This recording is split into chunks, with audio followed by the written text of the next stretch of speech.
Today's guest on Uncontested Investing is CEO of Property Masters, Kelly Brooks.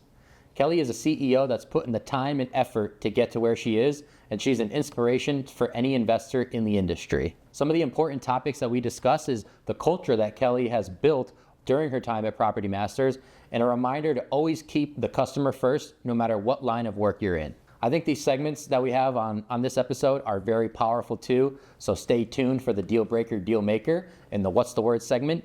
Kelly has great answers to both of those questions. We discuss property management operations, but the crux of the conversation is for investors to find the types of companies that they can trust and use to help them launch their career.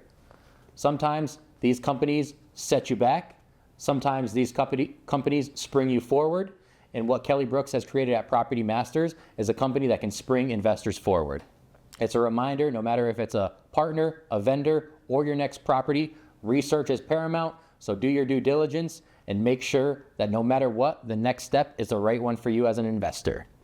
Let's get this episode started and hear more about Kelly, her story, and what Property Masters can do for you.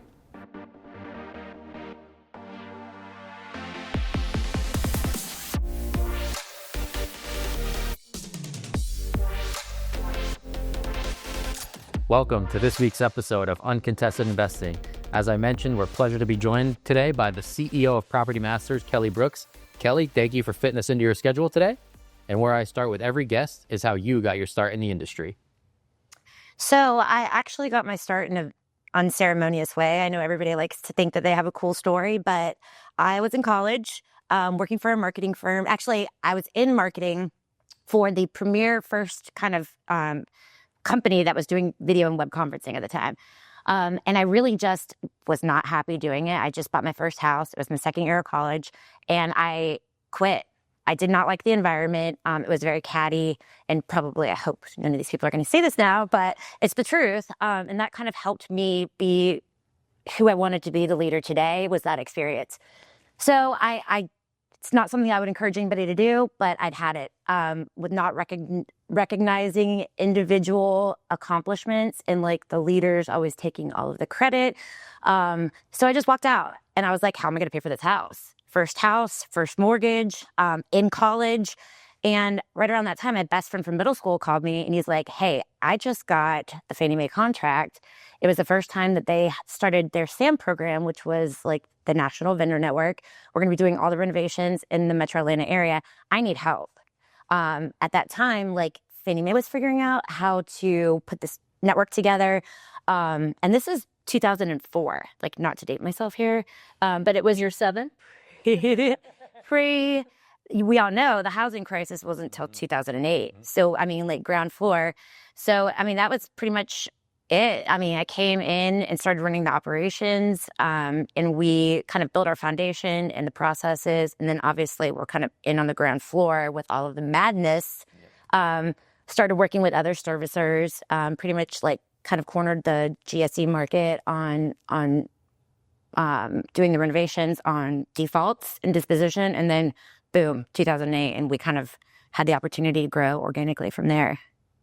Well, and that probably led you also into, the single-family rental space from that. Absolutely, right. Down the road. But so you've been a Property Masters for just about 2 decades. And besides your rise to the CEO, what are you most proud of and what you've accomplished so far?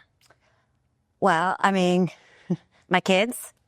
So, I mean, being a working woman, and I don't want to sound cliche here, but like construction, it's difficult because people, especially back when we got our start, did not really take you seriously in dress and heels walking around. I mean, it's very much a good old boys network, and it was at that point for sure. And real estate as well, and you know this to be.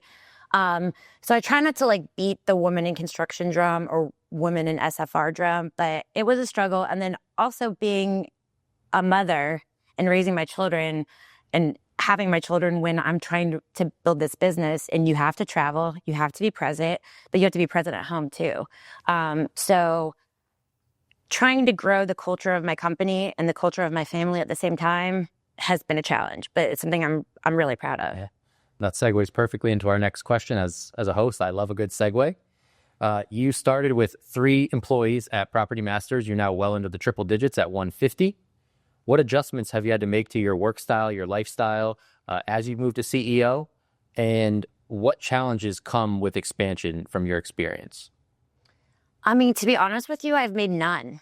And I think that's been key, is the consistency of who I am and how I lead my team and what I believe in that foundation. I mean, and my daughter who's here will tell you, I've kept the same cadence with travel. I mean, even on maternity leave and up until I was 8 months pregnant, like just being present with my team, being present in the office, never doing the work from home because some people can do it. I'm not one of those people. But you know, we work when we need to work. Yeah. And if I need a day off, I know that I need that day off.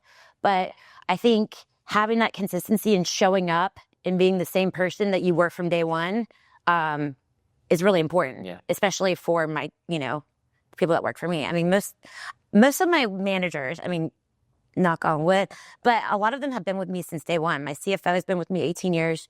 My CO has been with me 15 years. You know, Zach, you know, Heather. All my VPs have been with me anywhere from 10 to 15 years. So, we have this sort of bubble. Culture is big. Yep. And I expect the same from them, Well, and a work family and a family, you have to be able to do both. Right. Oh, I mean, we all have nicknames at Property Masters. I mean, it just comes with the territory. So like, I'm Mom, which I have to remind people sometimes. I'm like, I'm younger than you. Zach is Dad.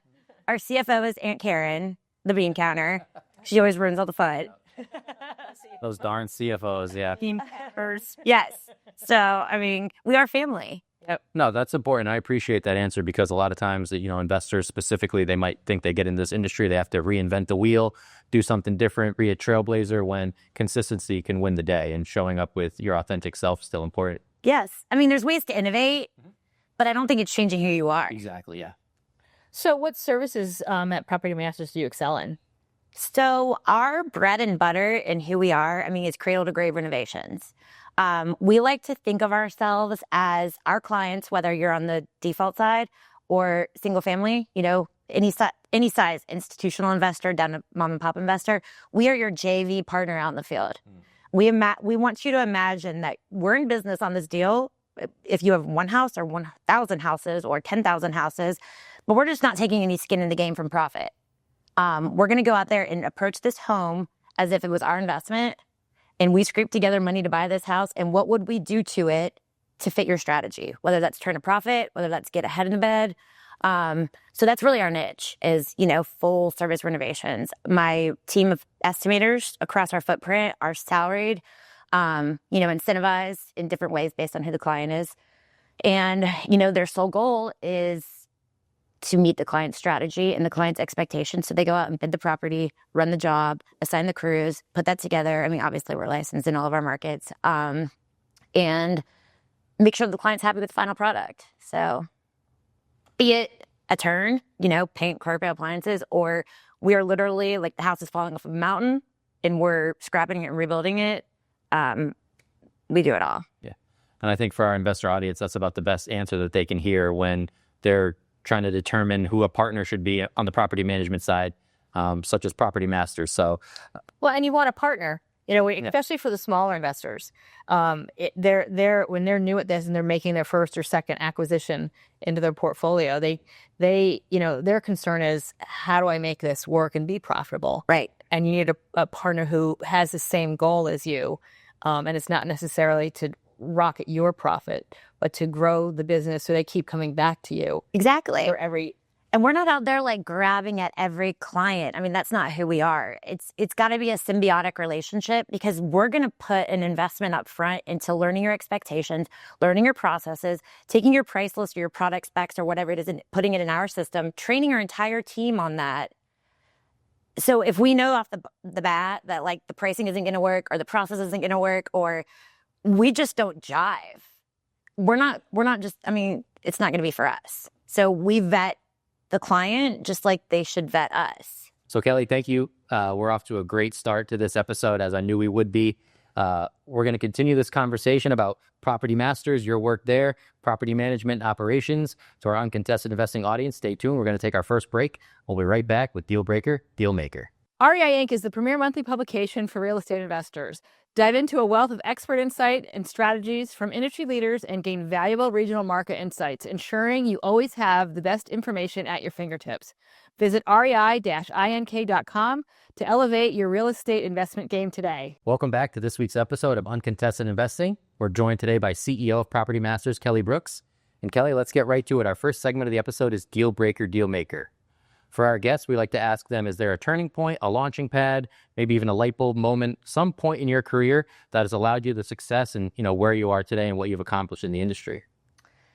So, obviously there's been a couple pivotal moments. I think probably the first is kind of mini moment is after I had my first daughter, and I was on maternity leave for 11 weeks and I really couldn't take a leave. And the business had just started this is 2011. So this is SFR just started becoming a thing. And we were trying to balance or straddle our default with SFR, which is two totally different strategies. And up to that point, I'd been traveling like crazy. And that was my identity, was everything was wrapped up in work. Mm-hmm. And I just kind of had that light bulb, wow, I can't even transition to this motherhood role and be on maternity leave without completely losing myself. So I had a balance and reload time, and I strategically took that 11 weeks and really worked on myself so I could have that, Kelly who I am, and then work Kelly. And I think that made me better and more prepared to be a better leader. The second pivotal moment was we'd enjoyed all these years of success since 2004. Every year was a building year and better than the next. And again, that's super fun, right? You're winning and you're growing and everybody wants to be a part of that. And then 2016 came and we started losing. Sales went down. And it wasn't a lack of inventory or volume. I think there's more entrances into the space. And we weren't losing, but we weren't growing as fast. It didn't feel like the same wins. So I ended up having to take a look at my operation and this historic growth that we'd gotten so used to, and year after year we were budgeting for it and just moving into new markets and moving into new states and adding new parts of the team. And we started working on our software, which is something I'm extremely proud of at this point. But back then it was a whirlwind. So I started having to pull back, and that was scary to have to take a look at my operation and do, reduction of force in certain markets, and nobody wants to do that. And it was I remember being on Christmas break 2016 going into 2017 and saying I have to figure out a way to re-envision what we're doing and keep people motivated and keep the culture and keep people driving to win, knowing we're gonna have to make some changes and adjustments, because you get to a certain point and you can't expect double year over year over year. It just doesn't happen like that. And we're in an industry that's highly influenced by environmental factors that we can't control. Interest rates, the political administration, lack of product, lack of inventory. Mm-hmm. So having that kind of gut punch at the time, again, I feel prepared me to be able to see, winning is fun, but you don't really learn a lot from it.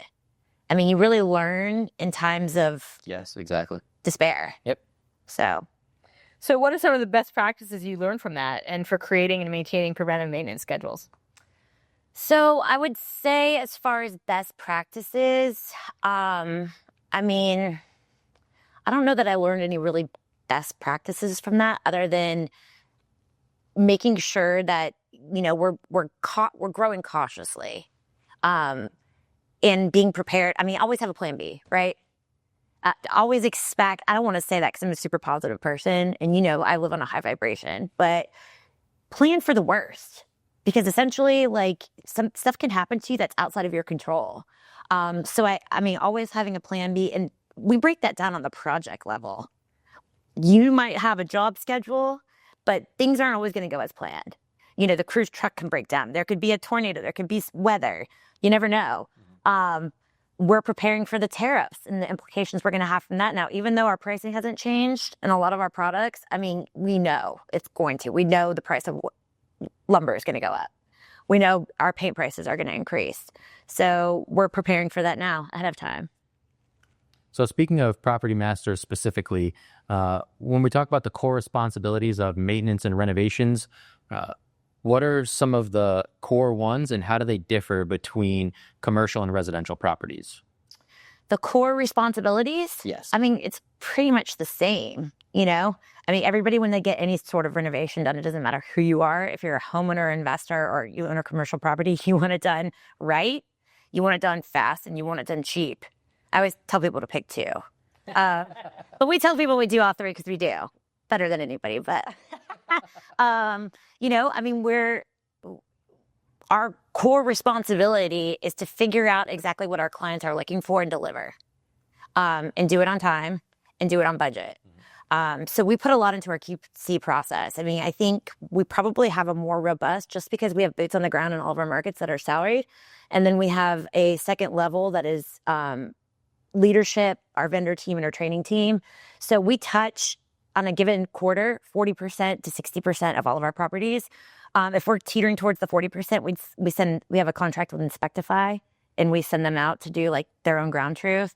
And typically we try to do that like over the leadership that's over the project managers in the field. So we kind of get like that overarching. But our responsibilities are to deliver to the client's expectations when they need it done. Time is money in this business. How does the maintenance process work, specifically when you're on a schedule for a tenant turn? Okay, so we have a really simplistic process for getting orders into us. I mean, we have a general delivery mailbox that all my account managers are on. They get the email, and it gets sucked into our CRM, essentially. And that goes out by zip code to our project manager. So it's a workflow management system, and it's pretty seamless. So that's, as soon as it gets sent, I mean, it's already out to the field. But our whole entire process, as far as like KPIs, performance management, scorecards internally, is based on dollars per day. So that is a driving factor in itself.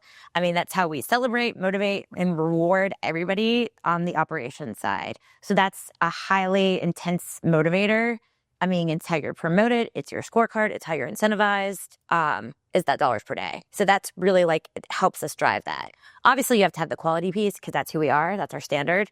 But having kind of like our alignment be with the client's goals for the dollars per day is kind of what keeps that streamlined. Okay. As CEO of Property Masters, I'm sure you've seen your fair share of reviews. Are there any techniques or best practices that you have when you see a review? Is there any way that you can turn a negative review into a positive for your company? What goes through your mind as you're looking through those? Well, Nathan, you've checked out our Google reviews. I mean, we're like about 5 stars. So yeah, I hover over there. Complaints? I mean, I never see complaint. Actually, the complaints that are in there, like I reached out to Google. I was like, these aren't even, they're like bots. It's like no comment, 1 star. So, we keep a really close eye. We ask our clients. So we send surveys out on every job. And that can be annoying for our default clients because they're basically listing brokers, and we might have 5 projects for them in a given month. But we really want to know their experience, good, bad, or ugly. And we take it, you're going to get a leadership reaching out if you, anything less than a 3-star. Like, what can we do to make this better? Is there any way we can go back and fix what you didn't like? So we really take that feedback and make those changes because we want to see those. And I mean, we have something called PM Bucks internally. So it's like a peer recognition system.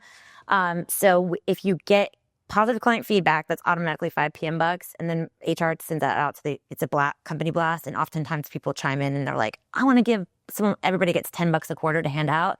So if you accumulate 25, you get a PTO day or a gift card, $250 gift card. Most people choose the gift card. Mm-hmm. I would want the PTO day, but we do have a pretty good work-life balance. Like if somebody's like, uncle, like I need a day, I'd rather you have it than like crash out. So I like the PM Bucks. It's great. Mm-hmm. So we really are big cheerleaders for each other, and we want to see that feedback. I hover over Google reviews. I look at all of the reputation sites, Glassdoor, Indeed, just making sure that people have a positive experience. And some of that hurts. Like, who leaves, in general, employees that are leaving the company don't have positive things to say for whatever their experience is. But whether or not it's jaded or tainted by whatever, I do read it, and I force myself to read it, and I talk to HR about it, and, You address it. We address it. Yep. Well, and it sounds, and I like what you just said about everyone gets money to distribute. So you can provide your own accolades to your team.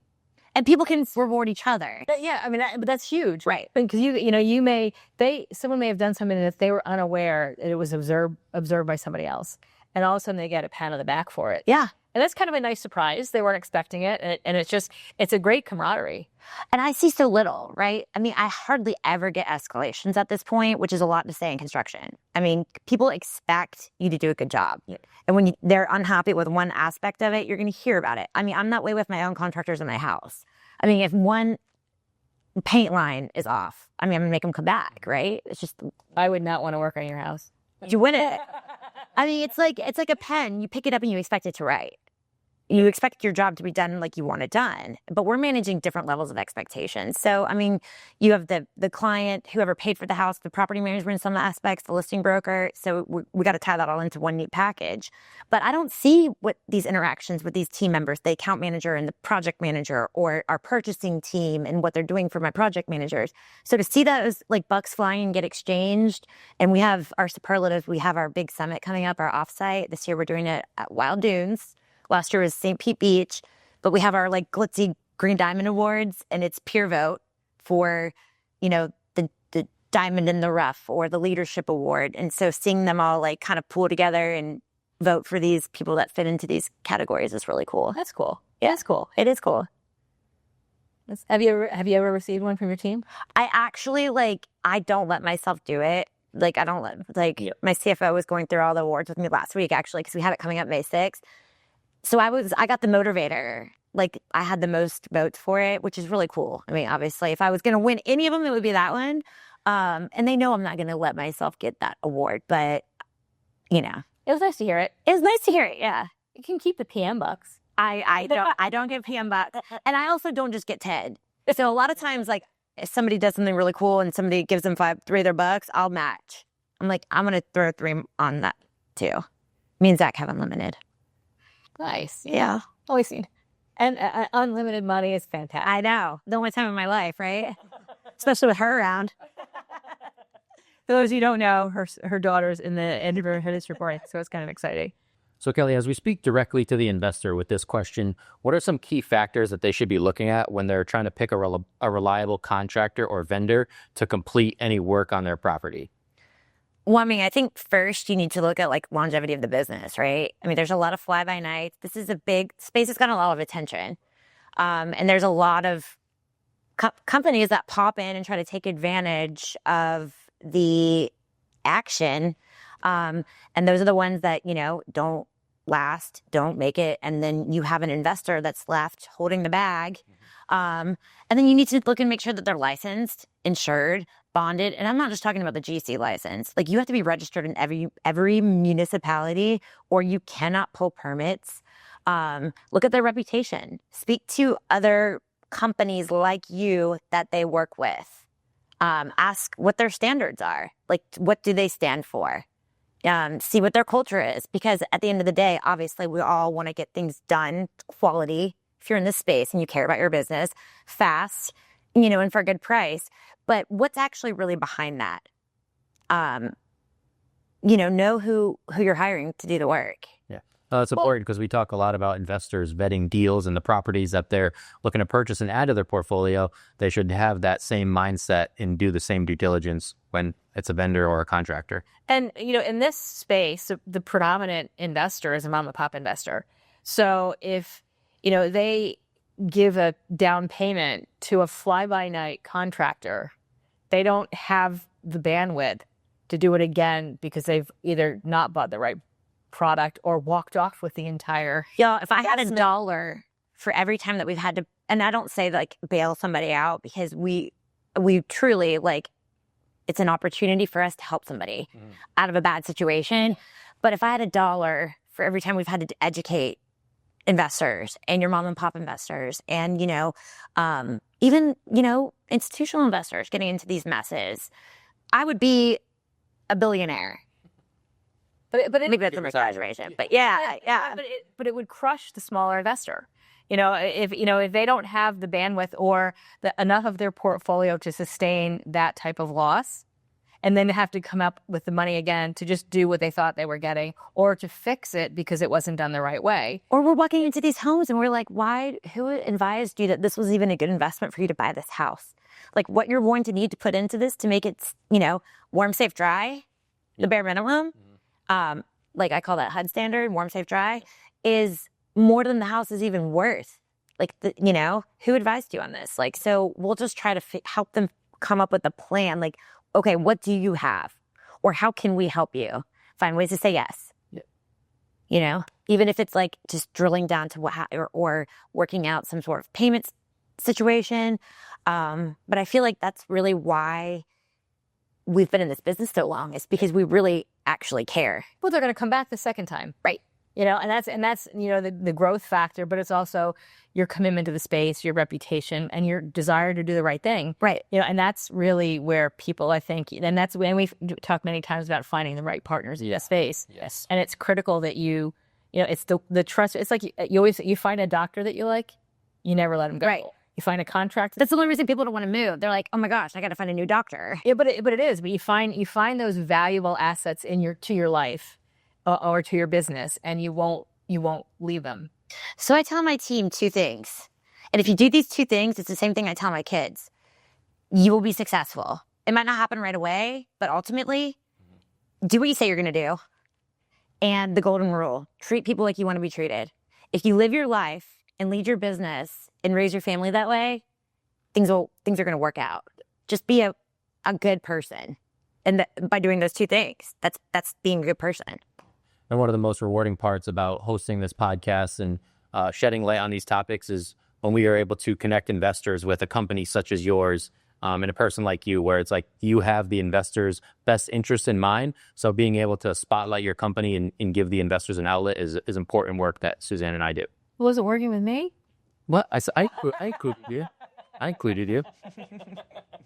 All right. I think it's important that investors know that there's properties out there that they can trust. We're trying to do, This is our Google review on behalf of the investor, right? They're meeting you for the first time and interested in service that you offer. And to hear it right from the CEO, I think that matters and hits home and will help the investor in the long term. Sure. You can always find somebody cheaper, right? You can find somebody willing to do the job for $5 less if that's what you're after. But if you want somebody that you can trust and that you know that's going to be there, and that you know is going to pick up the phone, and you know that's going to do what they say they're going to do, then I think that's more than worth the $5 that you're saving. $5 less and 2 days late, where does it break even in that? Well, because if you're on a timeline, right, it's, where is the real cost, right, from that perspective? Well, and I think a lot of your early investors don't understand the time, like tangibility and how that plays in. It's all about cost, and then you learn. It doesn't pay in the long run. Yes, exactly. All right, so this conversation has been very powerful. Kelly's been bringing it all episode long. We're going to take our final break. We'll be right back with What's the Word? Thank you for joining us on this week's episode of Uncontested Investing. Thank you. See you soon. RCN Capital offers flexible loan programs designed to help wholesale partners close their clients' deals faster. From fix and flip properties to long-term rentals, new construction, and multifamily investments, we provide your clients with the funding solutions they need. With competitive terms and a quick approval process, we make it easy to focus on growing your business while we handle the financing. Learn more or apply today. Click the link in our bio or email info@rcncapital.com. Let RCN Capital help take your wholesale deals to the next level. So welcome back from our break. We're going to head right now into What's the Word? Kelly, if you can share an opportunity or boil it down to one word or a motto, what's an inspirational message from throughout your career or what you see in the future? Okay, so this is like kind of a 2-part question for me because I have sort of like a personal motto. I have a little sign, I guess you could say, like right outside my shower that I stare at every day. Always believe something wonderful is about to happen. So I truly live my life with a little bit of excitement. You have bad days. And it feels like sometimes they string on forever, but I always remind myself, you have to have the rain or else you don't appreciate the sun. It's kind of the same way with, life. You never know when that little surprise is going to happen to totally turn things around. And it's like magic. So I kind of, live on that vibration, always believe that something wonderful could just happen. With work, I was sharing with you earlier, The motto of the now is find ways to say yes. Instead of figuring out why you need to say no, approach that problem or that scenario or that project or that request with a different lens and figure out how to say yes. If you absolutely cannot figure out how to solve this problem and say yes, okay, then pass. But we're making this a huge part of what we're doing now, especially as you have to transition from like one client that's so different to the other. And I see this a lot with my field project managers. They're just so used to working like with this pricing and this margin and this way of doing things and this process that when you have to get them to pivot to SFR or maintenance or preservation, which is a lot quicker turnarounds, they want to dig their heels in, like find ways to say yes. So we got our little bracelets, like the what would Jesus do bracelets, but there's find ways to say yes. And we're handing them out at our summit. And that's just our motto for the year. That's cool. I love the 2-for-1 segments. Thank you. Those are both great pieces of insight. One of the pillars of the industry is networking opportunities. What are some of your big goals when you attend an event, or what skill set do you bring? How do you view networking opportunities in our industry? I mean, I think I just approach any opportunity to be around colleagues and clients and prospects with being myself.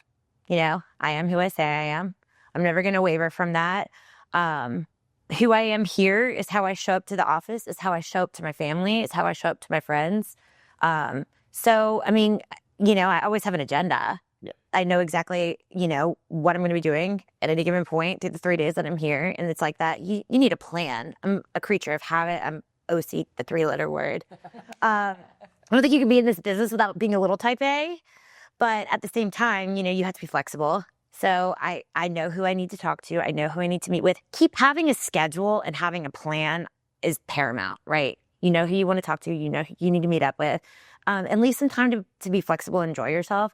If you're just trouncing around from meeting to meeting to meeting to meeting and not enjoying yourself, that's going to come off in how you're approaching people. So have some time to like decompress and enjoy yourself. I think that's huge. Wasn't this fun? It is fun. So on that note, what's next for you in the company for Property Masters? We have some rather lofty goals. We're really focusing on like shoring up our internal processes. Like, I know this is going to sound super boring, but like on the tech side, we're doing a lot of heavy lifts. Like our information security. We're actually going to be launching an expansion, which we haven't done since 2017. Texas was our last expansion market. We don't really grow unless we feel like we have market share where we're at. Like we have these legs stood up. Like I owe it to my team to be the best as we can possibly be in Columbia, South Carolina before I worried about going off into Colorado. Because that's our reputation. So we're going to be expanding. That'll be coming out soon. Zach, can you tell us where? So New York.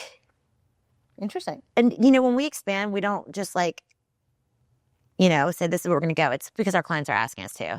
So we're taking advantage of opportunities and we vet it. We're in there 90 days ahead of time. We how's the labor market? How are the laws? How is the insurance laws? What's it like to get bonded? How's the labor market? What are those laws? So we really take an in-depth look at what we're doing before we just go in there and set up shop. Any other markets? Yes. Colorado, Denver, Salt Lake City, and then eventually down the road is Phoenix. So we're already licensed in all those states. Very cool. We're just kind of slowly making our way out west. And it's an interesting market. It's a tough industry. It's got some tough eviction laws. It's got some. So we're not doing the 5 boroughs. Yep. It's going to be basically the Hudson Valley, 78 corridor up, and then over into Rochester, Yep. Buffalo, Okay. Syracuse. Very cool. Yeah. Big things on the horizon for Property Masters night. Indeed. I think the last thing to do is thank Kelly for joining us today. This was a great interview. You've built quite the culture there over at Property Masters. You guys are a leader in the industry as well, so congrats on all the success. And thank you so much for joining us today. Thank you, guys. Bucks. You got him. Anything for you, doll. Figured that out off there. Thank you, guys. Yeah, no, again, so to our audience, I hope you enjoyed this conversation as much as we did. Learned something new from Kelly Brooks and what she does over at Property Masters. I encourage you to go check them out. All that information is going to be in the bio of this episode. For our audience, that's Suzanne Andreessen. I'm Nate Zielinski. Thank you, Kelly Brooks. We will see you guys on the next episode of Uncontested Investing. See you soon. Thank you for listening to Uncontested Investing. Questions about today's episode or the podcast? Email podcast@rcncapital.com and make sure to follow REI Inc. magazine on LinkedIn and Facebook, and RCN Capital on Instagram, LinkedIn, and Facebook. See you all next time.